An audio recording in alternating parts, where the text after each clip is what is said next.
Hi friends, it's Amy. Welcome to my bookish life. Today I want to share with you my December book of the month, and I have some gifts to share. So let's get to it.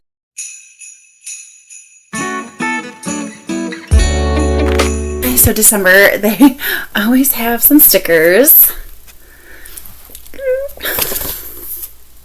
They're so cute. Holiday thrills and chills. These books slay. That's adorable. Reading is hot.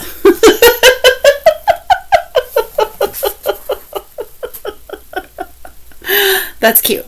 Anyway, the book I chose, I hope was a good decision, is A Winter in New York by Josie Silver. I have read her last book of the month was The Two Lives of Lydia Bird, and I liked it. I didn't love it. I just liked it. I haven't read One Day in December. I do want to though, but this just sounded so wonderful. A young chef and a family recipe. I just love that. Lead her to love. It's had there were so many buzzwords in the description that I just really felt like I wanted to give this a chance. And if I had hated The Two Lives of Lydia Bird, I would absolutely be rethinking that decision. But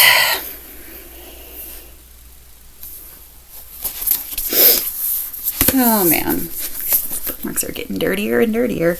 I have 3 books to share with you today. One was a giveaway, one was a gift from a friend, and a friend that I've had for a while, and one is from a friend that is relatively new because it was a book exchange. So I got The Promise of Stardust by Priscilla Sibley.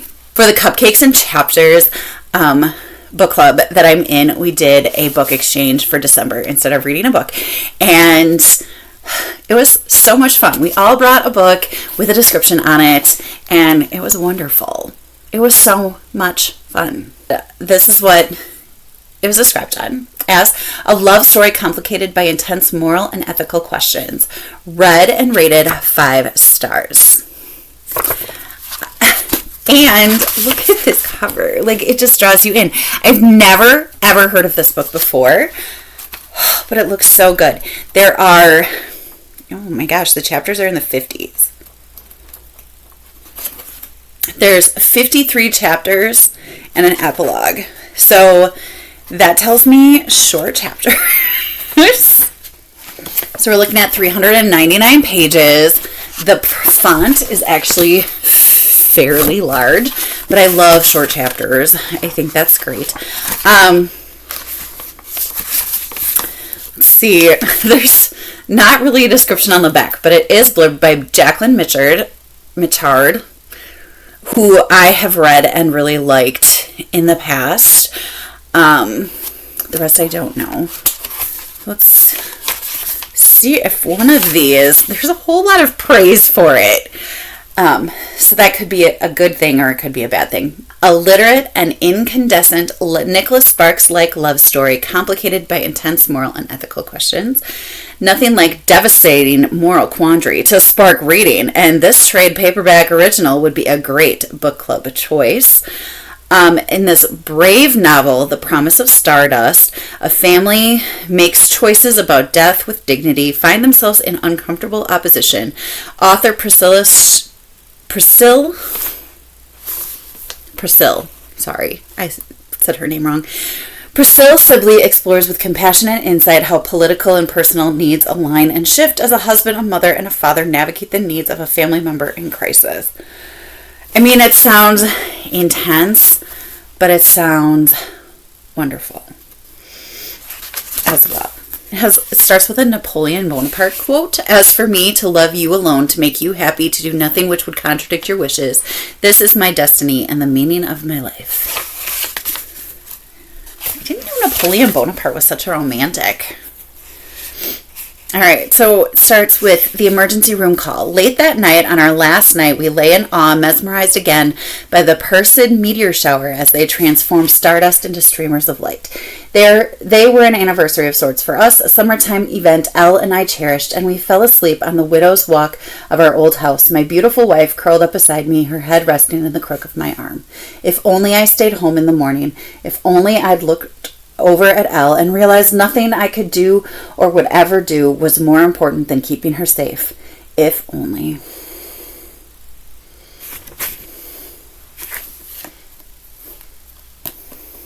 It's going to be good. I do want to read this month so that I can report back at next month's meeting. So hopefully I can read this by our next meeting.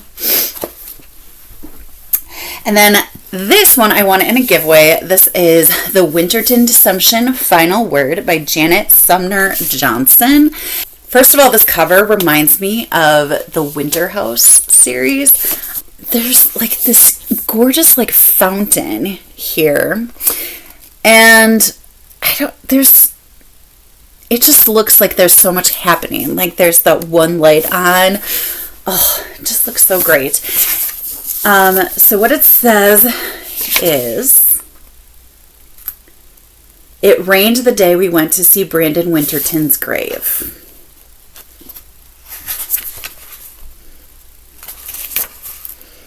That feels like a first sentence. It is! Okay. Hope Smith can't stand rich people. The dictionary magnet family, the Wintertons, most of all. Not since she and her twin brother Gordon learned that their dad was one. So when Gordon enters the family into the Wintertons' charity spelling bee, Hope wants nothing to do with it. But with their mother losing her job and their family facing eviction from the motel where they live, they desperately need the money, and it looks like Hope doesn't have much of a choice.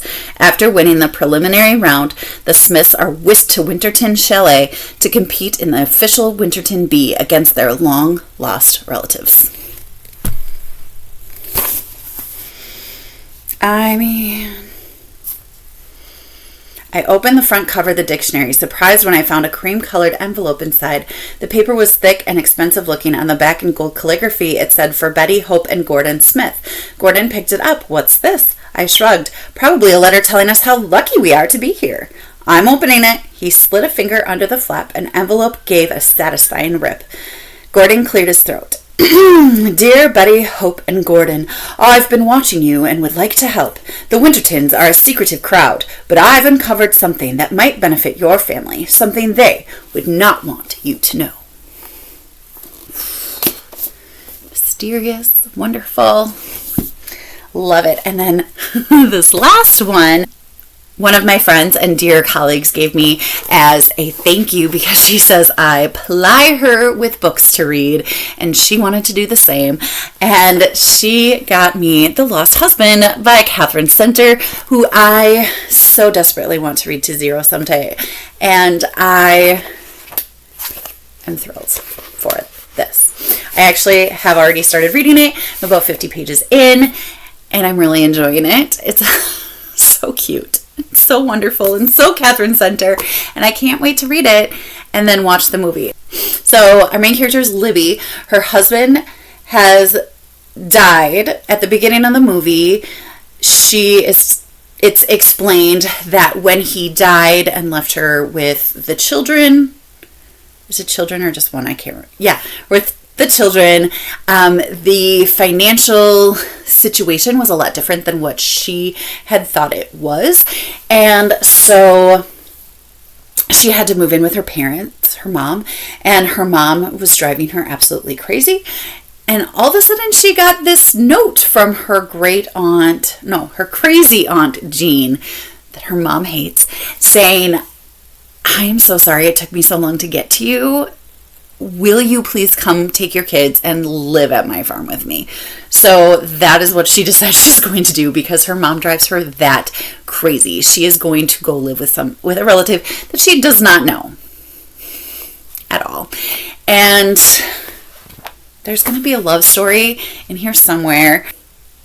I just don't really know what to expect. And I feel like I should, because it was kind of all over the place when the movie came out. I just try not to watch movies before I've read the book. Very excited for this one. I love Catherine Center. So high hopes for this one.